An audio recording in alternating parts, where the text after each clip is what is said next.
Kunal Ankita 1 minute आहे का तुमच्याकडे? हो बोला ना. अंकिता, तू कुणालचं नाव फोन मध्ये काय म्हणून सेव्ह केलं? कुणाल. आणि कुणाल? अंकिता प्रभू. ओके. अंकिता, कुणालची सगळ्यात आवडती आणि सगळ्यात नावडती सवय? सवय आवडती सवय काय सवय काय सांगायची? गोष्ट आवडती आवडती गोष्ट त्याची म्युझिक.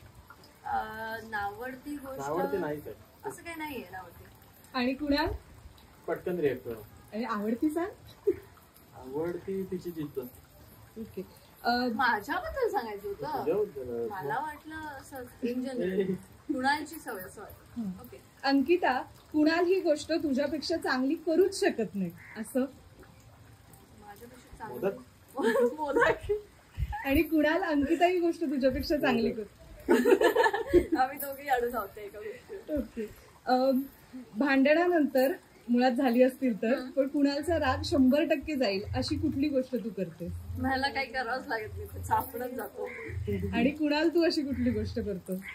मलाच करावं लागतं पण गाणं म्हणतो. हा गाणं म्हणतो. Okay. Ankita, love hate and tolerate again गोष्ट सांगायची कुणालच्या वरची, जी तुला आवडते, जी तुला अजिबात आवडत नाही आणि तू चालवून घेतेस. आवडते त्याचा स्वभाव. तो खूप सगळ्यांना सांभाळून घेतो आणि एकत्र सगळ्यांना चालवण्याचा प्रयत्न करतो. हे त्याची तो तयार व्हायला खूप वेळ लावतो, ते मला अजिबात आवडत नाही. आणि टॉलरेट, मी तीच गोष्ट टॉलरेट करते. तो तयार व्हायला जो वेळ लावतो तो मी ठीक आहे चल आपण करू ऍडजस्ट. कुणाल, तू पण सेम सांगायचं. तेच तिची जिद्द आणि ती म्हणजे फॅमिलीला ज्या पद्धतीने दोन्ही फॅमिलींकडे लक्ष देते ते. हेट म्हणजे पटकन रिॲक्ट होणं. सेम तेच मी तेच तर सांभाळून घेतो. तुम्हाला दोघांना गणपतीच्या खूप खूप शुभेच्छा. तुम्हाला सुद्धा. आणि तुम्ही सगळ्यांनी हा पूर्ण व्हिडिओ लोकसत्ताच्या युट्यूब चॅनलवर बघायला विसरू नका. Like, share and subscribe. Thank you.